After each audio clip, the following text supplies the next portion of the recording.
Selamat datang sahabat setia mitos dan fakta. Kali ini kita akan menceritakan sebuah kisah legenda tentang asal-usul sebuah telaga yang dikenal dengan nama Telaga Sarangan. Telaga Sarangan terkenal dengan pemandangan alamnya yang indah dan udara yang sejuk.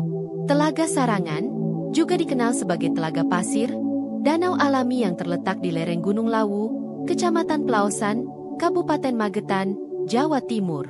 Mari kita langsung simak saja legenda yang mengiringi danau ini. Dahulu kala, di lereng Gunung Lawu yang menjulang tinggi, hidup sepasang suami istri yang sudah berusia lanjut. Mereka dikenal sebagai Kiai Pasir dan Nyai Pasir. Kehidupan mereka sederhana, hanya mengandalkan hasil dari kebun kecil dan ternak yang mereka pelihara.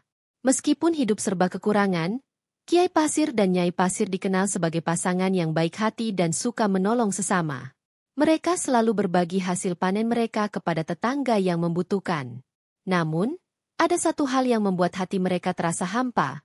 Mereka belum dikaruniai seorang anak pun. Suatu malam, di bawah sinar bulan purnama yang terang benderang, Kiai Pasir duduk di depan gubuk mereka, termenung memandang langit. Nyai Pasir yang baru saja menyelesaikan pekerjaan di dapur, datang menghampiri suaminya. "Apa yang sedang kau pikirkan, Kang?" tanya Nyai Pasir dengan lembut. Kiai Pasir menghela napas panjang. "Aku hanya membayangkan betapa bahagianya kita jika memiliki seorang anak yang bisa menemani kita di hari tua." Nyai Pasir mengangguk perlahan, matanya berkaca-kaca. "Aku juga sering memikirkan hal yang sama, Kang. Tapi mungkin ini sudah menjadi takdir kita." Mendengar itu, tiba-tiba Kiai Pasir mendapat sebuah ide. Bagaimana jika kita berdoa kepada Tuhan Yang Maha Kuasa? Mungkin, jika kita bersungguh-sungguh, doa kita akan didengar dan dikabulkan. Nyai Pasir tersenyum dan setuju dengan usulan suaminya. Malam itu juga, mereka berdua berdoa dengan sepenuh hati, memohon agar diberikan seorang anak. Waktu terus berlalu, pagi berganti malam, dan mereka tak pernah lelah untuk terus berdoa. Suatu pagi, saat Kiai Pasir sedang mencangkul di kebun, tiba-tiba ia mendengar suara gemuruh dari langit. Ia menengadah dan melihat awan hitam bergerak cepat ke arahnya. "Nyai, cepat ke sini!" teriaknya kepada istrinya. Nyai Pasir segera keluar dan melihat ke langit. Awan hitam itu semakin mendekat dan tiba-tiba, boom! Sebuah kilat menyambar tanah di depan mereka, meninggalkan jejak hangus. Saat asap mulai hilang, Kiai dan Nyai Pasir melihat sebuah telur raksasa berwarna emas yang berkilauan di bawah sinar matahari. "Kang, apa itu?" tanya Nyai Pasir dengan suara gemetar.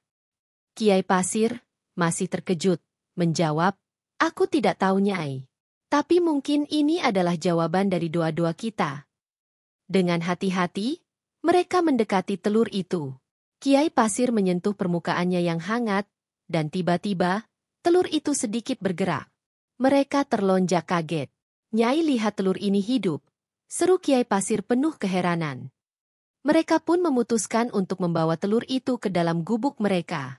Dengan penuh kasih sayang, Kiai dan Nyai Pasir merawat telur tersebut, membungkusnya dengan kain hangat dan menjaganya sepanjang waktu. "Kita akan menjaganya seperti anak kita sendiri," kata Nyai Pasir sambil mengelus telur itu dengan lembut. Kiai Pasir mengangguk setuju. "Benar, Nyai. Ini adalah anugerah yang harus kita rawat dengan baik." Hari demi hari berlalu, dan telur itu semakin membesar. Kiai dan Nyai Pasir memperlakukannya seperti anak mereka sendiri, berbicara dengannya, bernyanyi, dan menceritakan cerita setiap malam. Pada suatu malam ketika bulan purnama kembali bersinar terang, telur itu mulai bergoyang.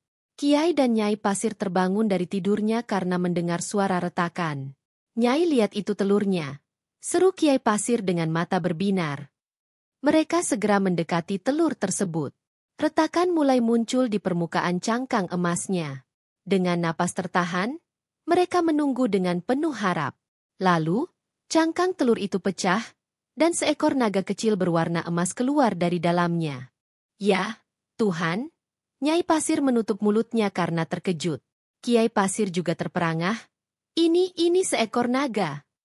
Naga kecil itu membuka matanya yang besar, menatap Kiai dan Nyai Pasir dengan penuh rasa ingin tahu, lalu mengeluarkan suara lembut seolah menyapa orang tua barunya. "Dia sangat cantik, Kang," kata Nyai Pasir. Air mata menetes di pipinya. Kiai Pasir mengangguk, juga terharu. Ya, dia memang indah Nyai. Dan sekarang dia adalah anak kita. Mereka memberi nama naga kecil itu Baru Kelinting. Baru Kelinting tumbuh dengan cepat. Dan dalam waktu singkat ia sudah sebesar anak sapi.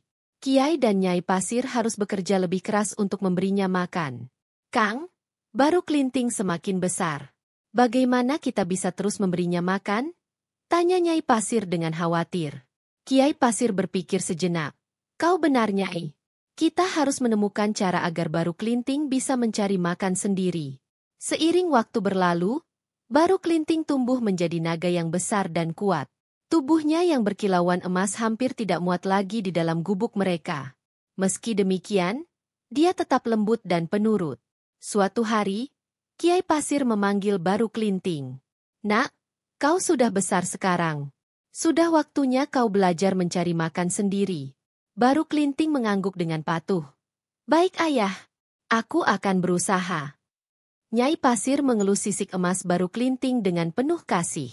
Hati-hati, jangan sampai ada yang melihatmu. Mereka bisa takut. Sejak itu, setiap malam Baru Kelinting keluar untuk berburu, memastikan dirinya tidak terlihat oleh manusia.